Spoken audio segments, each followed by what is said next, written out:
Okay, meron tayong dalawang volunteer.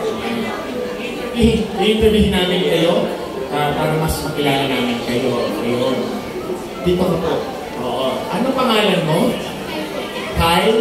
Kyle, alam ba ng mga magulang mo na nandito ka? Okay. Bumagi ka sa kanila. Finish mo! Hello, Kyle. At ang kasama naman natin ay si G. G, kasama mo ba ang jowa mo? Wow, tinanong, wala pa. O, green flag din yan. Yan. Ganito po ang gagawin natin. G and Kai will be giving the sound effects for respective improv players. For example, Carl, you will be partnered with Kai. And Kai, if Carl gives this cue, mag-iisa muna ako ng garlic. Palagpakan natin si Kai at ang kanyang adjectives. At ikaw naman, G, ikaw ang bibigay ng sound effects kay Angelica. For example, if Angelica gives this cue. Ano ba yung ginagawa ng mga bata sa labas? And that is G being judgmental. Loko lang. Okay, sorry. Yes. So, ganito na nga po, radio drama ang ating gagawin. Kaya po, dito po ako kukuha ng suggestion mula sa likod.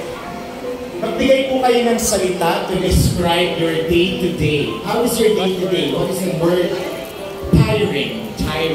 Dito naman po ako sa bandang gitna. Ano po ang isang bagay na nasa loob ng bag ng lola ninyo?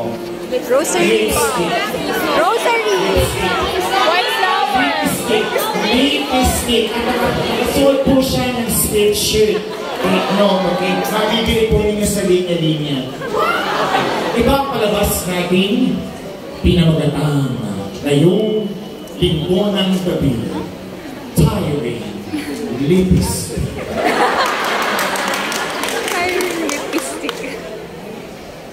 Alam mo, Melissa, sobrang pagod ko na at kailangan ko na gawin ulit yung makeup ko. Bubuksan ko na yung makeup bag ko, ha? Bitin, bubuksan ko ulit. Alam mo, Annabelle, maghugas ka muna ng kamay ito. Dito, Hangin na din lumalabas.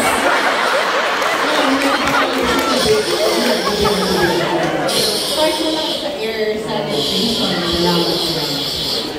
Lubuhos mo siya sa mukha ko, ha?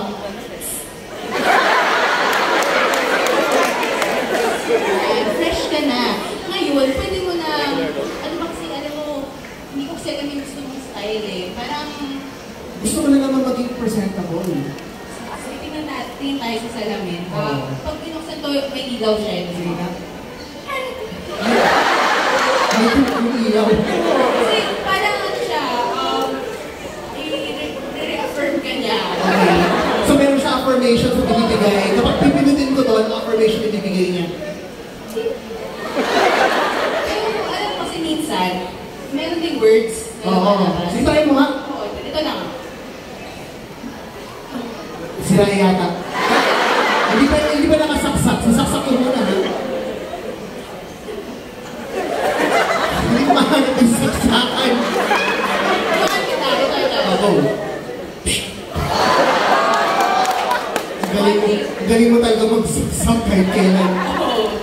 Alam mo naman kung bakit ko gusto maging presentable, di ba? Dahil ba sa voice message ni Carlo, i-play natin para matandaan. I'll go. Dapat maayos ko para sa meeting mamaya. Play natin ulit. Ayaw. Nasira ko yung cellphone mo. Try ko ulit, ha? Mag-ayos ka! Oh, ang dami. Ibang voice message. Si Karita naman yun. Maraming gusto na maging maayos na kanya. Takot kasi ako mag-promote. Mapopromote ka! Kasi, ito, naalala mo yung ginawa mo last meeting? Hindi. Di ba nag-talent show ka? Oo. Panoorin natin ulit.